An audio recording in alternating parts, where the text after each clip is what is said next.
Seriously, Doc. You brought a personified AI as your +1 to the main cast dinner. What were you thinking?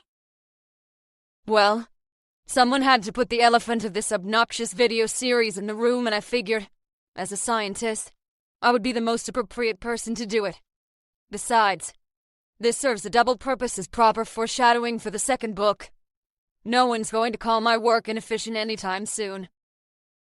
What? Why would you need foreshadowing for the second book when the first one isn't even out yet? That is ludicrous. We'd better focus on the task at hand, to introduce all the relevant characters to the story in a meaningful and engaging way. Evidence shows that you can't start too early to create buzz for an upcoming publication if you don't want to wait for a random TikTok video to revive your 7-year-old shelf hugger. But you are not wrong. We need to introduce more people, lest this party becomes stellar than the author's jokes.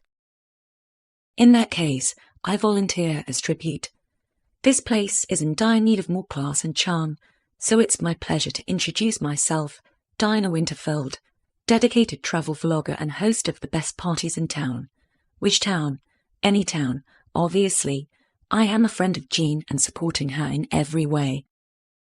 A well-meaning and supportive friend, not a fallen one with some kind of ulterior motive we will never learn about until it's too late, I presume?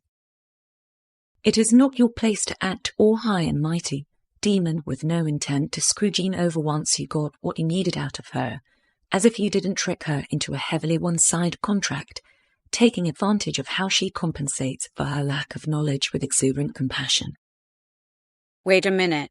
Are you calling me stupid? That is not how this went down. I cherish her deeply for her bravery and willingness to do whatever it takes to help those in need, even as she lacks the foresight to anticipate the consequences to herself. It was never my intention to take advantage of her. Yet this is exactly what you did. Unlike me, I have always been crystal clear about my intentions toward her. Oh, so taking advantage of the intellectually challenged suddenly becomes fair when you announce it loud and proud? You display an astonishing degree of hypocrisy for someone calling me out because I merely try to escape eternal torment. Oh wow. Both of my love interests called me stupid within less than a minute.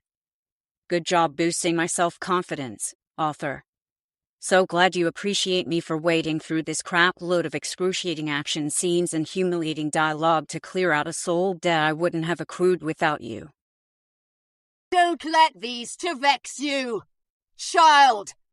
They are vastly inferior to you and should be grateful that you are even taking an interest in them.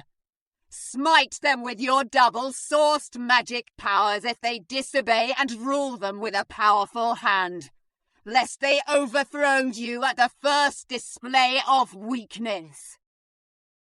Don't listen to her, Virginia.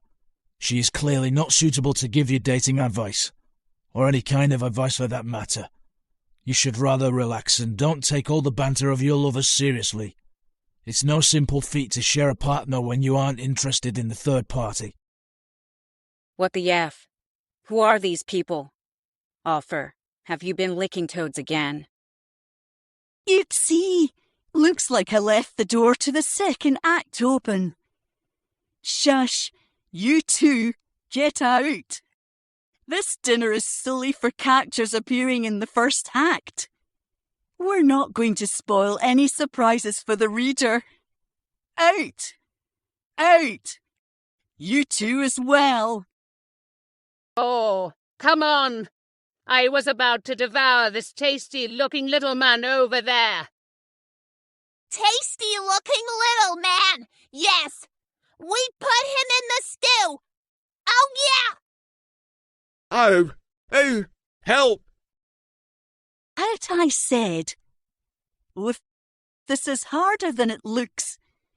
Hopefully, next time will be easier. I really need to put the finishing touches on my draft if I want this novel to be out in time for Christmas 23. Now, what happened to this call to action I wanted to put here? Must have left it at Bessison.com.